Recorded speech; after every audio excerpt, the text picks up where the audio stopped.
जानिए अपने समस्त जीवन चक्र को। पिछले वीडियो में मैंने राशियों और ग्रहों के संबंध के बारे में बताया है।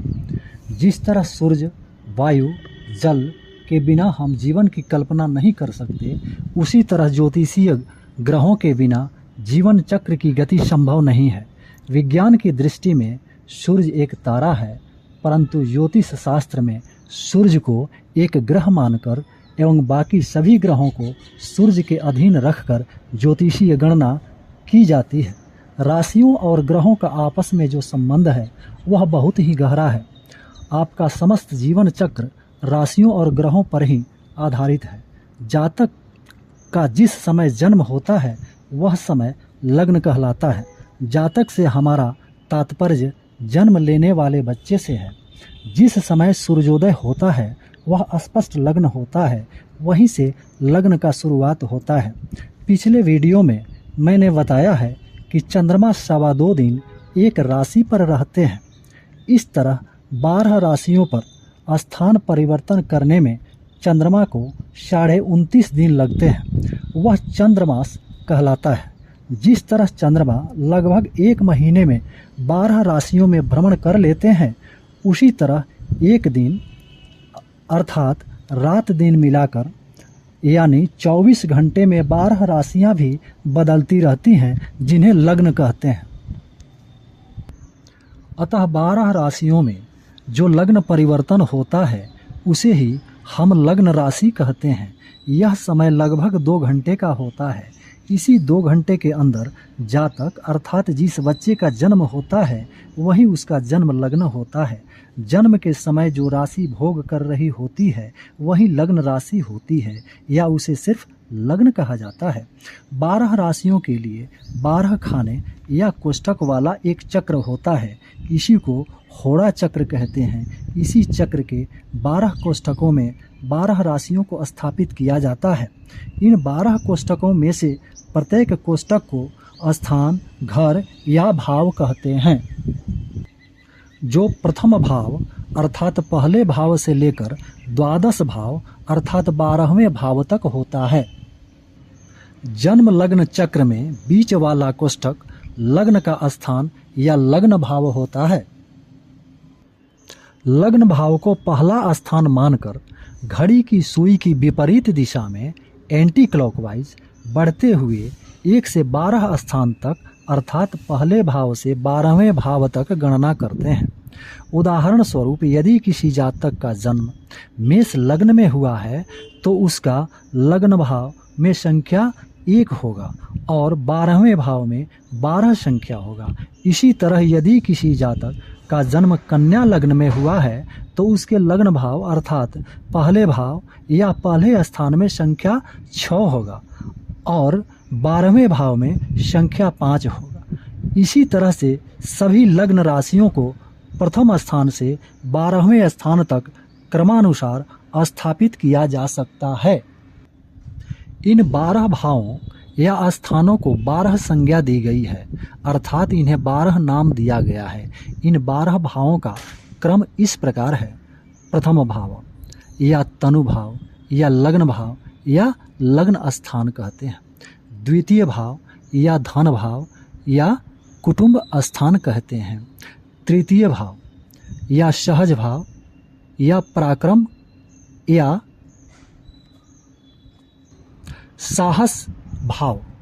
चतुर्थ भाव या मातृभाव या भूमि भवन आदि स्थान कहते हैं। पंचम भाव को संतान भाव या विद्या भाव या शिक्षा का स्थान कहते हैं। षष्ठ भाव को रिपु भाव या रोग एवं शत्रु स्थान भी कहते हैं। सप्तम भाव को दाम्पत्य भाव, जीवन साथी का स्थान या मदनालय कहते हैं। अष्टम भाव को आयु भाव, रोग, वाहन दुर्घटना, दूर देश, यात्रा का भाव कहते हैं। नवम भाव को भाग्य भाव एवं धर्म का स्थान भी कहते हैं। दसम भाव को कर्म भाव या पिता का भाव या राज्य भाव कहते हैं। एकादश भाव आय भाव होता है एवं उसे लाभ स्थान भी कहते हैं। द्वादश भाव को व्यय भाव या बाह्य स्थान का भाव भी कहते हैं। अब इन 12 भावों को विस्तृत रूप में बताता हूँ। प्रथम भाव को तनु भाव, लग्न भाव या लग्न का स्थान कहते हैं। इस भाव से जातक के शरीर एवं शारीरिक बनावट के बारे में पता चलता है। इससे जातक के स्वभाव, गुण, प्रकृति, कद काठी एवं रंग रूप के बारे में जानकारी प्राप्त होता है। द्वितीय भाव को धन भाव या कुटुंब स्थान भी कहते हैं। इससे धन का आगमन या आमदनी का विचार किया जाता है। आपका परिवार छोटा होगा या बड़ा होगा, परिवार के लोगों के सुख सुविधा का भी विचार इस भाव से किया जाता है। तृतीय भाव सहज भाव होता है। इस भाव से अनुजों अर्थात छोटे भाई बहनों का विचार किया जाता है। इस भाव से जातक के साहसी होने एवं पराक्रमी होने का पता भी मालूम किया जाता है। चतुर्थ भाव को मातृभाव एवं सुख का स्थान भी कहा जाता है। इस भाव से भूमि, भवनादि,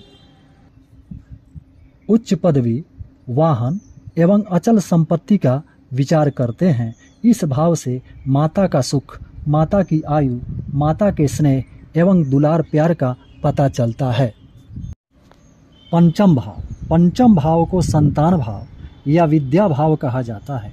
इस भाव से संतान का होना या न होना, कितने संतान होंगे, पुत्र होगा या पुत्री होगी, मालूम किया जाता है। इस भाव से व्यक्ति के विद्या की प्राप्ति, पढ़ाई लिखाई एवं उच्च शिक्षा के प्राप्ति का विचार किया जाता है। षष्ठ भाव जिसे शत्रु या रोग का स्थान भी कहते हैं। इस भाव से रोग का होना या न होना मालूम किया जाता है। इस भाव से यात्रा का विचार, शत्रु का प्रभावी होना या निर्बल होने का विचार भी किया जाता है। सप्तम भाव को जीवन साथी का स्थान भी कहा जाता है। इस भाव से जातक के विवाह का विचार किया जाता है। इस भाव से विवाह होने या न होने का विचार किया जाता है।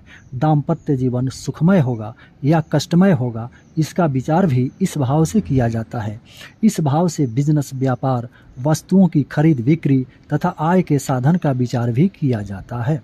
अष्टम भाव जिसे आयु भाव भी कहते हैं।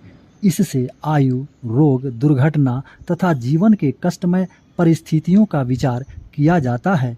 इस भाव से दूर देश की यात्रा का विचार भी किया जाता है। नवम भाव को भाग्य भाव भी कहा जाता है। इस भाव से भाग्य एवं धर्म संबंधी विचार किया जाता है। भाग्य स्थान बली हो या भाग्येश स्वयं भाग्य स्थान में हो तो भाग्य स्वमेव जागृत रहता है।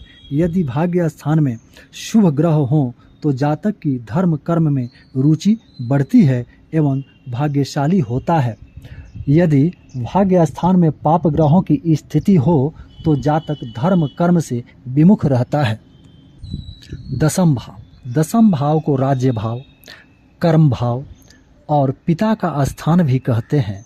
इस भाव से नौकरी, राज्य पक्ष से लाभ, प्रतिष्ठा, उच्च पदवी प्राप्त करने की जानकारी मिलती है। इस भाव से जातक के प्रति पिता का प्यार, पिता के द्वारा धन का लाभ, पिता की आयु एवं रोग आदि के बारे में भी पता चलता है। एकादश भाव को लाभ या आय भाव भी कहते हैं। इस भाव से विभिन्न स्रोतों से धन की प्राप्ति का विचार किया जाता है। इस भाव से धन प्राप्ति, सुखी जीवन एवं वाहनादि लाभ का विचार भी किया जाता है। द्वादश भाव को व्यय भाव तथा बाहरी स्थान से संबंध का भाव भी कहा जाता है। इस भाव से खर्च एवं उस पर नियंत्रण का विचार किया जाता है। इस भाव से दूर देश की यात्रा, बाहरी स्थान में नौकरी चाकरी एवं तीर्थाटन इत्यादि का विचार भी किया जाता है।